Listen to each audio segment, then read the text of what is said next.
Friends, welcome to my channel Telugu food and culture.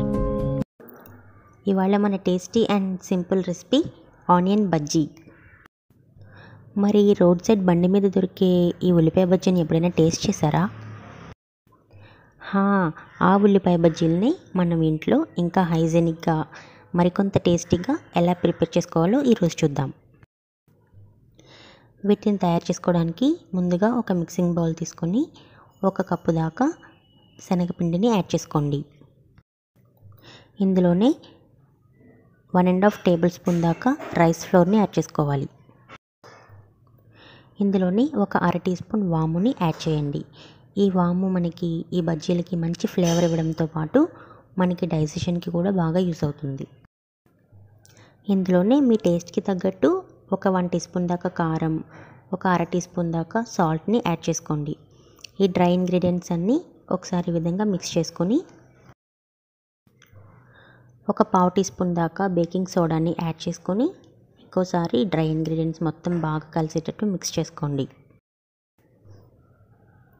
ఇప్పుడు ఇందులో కొద్దిగా వాటర్ యాడ్ చేసుకుంటూ బజ్జీ పిండి కన్సిస్టెన్సీ వచ్చే వరకు మిక్స్ చేసుకుంటూ ఉండండి.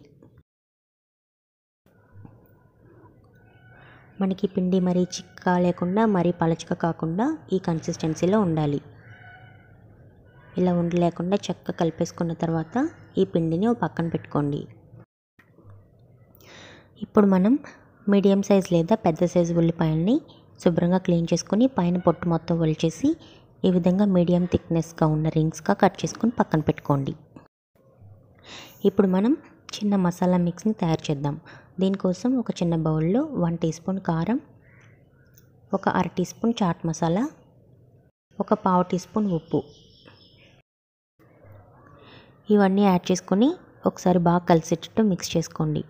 మనకి మసాలా మిక్స్ ఎందుకంటే నార్మల్గా ఉల్లిపాయ బజ్జీలు ఊరికే అలా వేసిస్తాం కదా, పైన బజ్జీ పిండి బాగానే ఉంటుంది ఫ్రై అయిన తర్వాత, కానీ లోపల ఉల్లిపాయ మాత్రం చప్పగా ఉంటుంది. సో మనకి ఉల్లిపాయ ముక్క కూడా కొంచెం టేస్టీగా పుల్లగా రావాలంటే ఇలా మనం కట్ చేసుకున్న ఆనియన్ రింగ్స్ని ఈ మసాలా మిక్స్లో ఈ విధంగా అటు ఇటు రోల్ చేసుకొని బాగా డిప్ చేసుకొని పక్కన ఉంచుకోండి. ఇప్పుడు డీప్ ఫ్రైకి సరిపడా ఆయిల్ని స్టవ్ మీద వేడి చేసుకున్నాక మనం మసాలా మిక్స్లో డిప్ చేసుకున్న ఈ ఉల్లిపాయల్ని మన బజ్జీ పిండిలో ఈ విధంగా కంప్లీట్గా మునిగే వరకు డిప్ చేసి ఈ వేడి ఆయిల్లో వేసి ఫ్రై చేసుకోవాలి. ఇలా ఆయిల్లో మీకు ఎన్ని బజ్జీలు పడితే అన్ని బజ్జీల దాకా యాడ్ చేసేసుకోండి.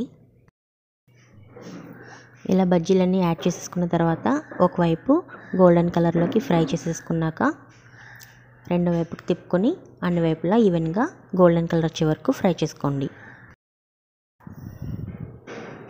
మంట మాత్రం మీడియం టు లో ఫ్లేమ్లో ఉండాలండి.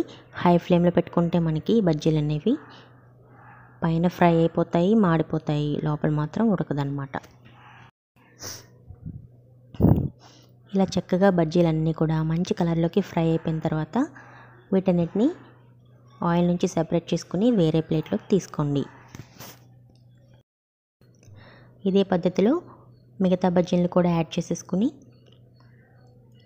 మంచి గోల్డెన్ కలర్ వచ్చాక ఆయిల్ నుండి సెపరేట్ చేసుకుని వేడిగా సర్వింగ్ ప్లేట్లో టొమాటో సాస్ తోటి ఎంజాయ్ చేస్తే ఆ టేస్టే వేరండి.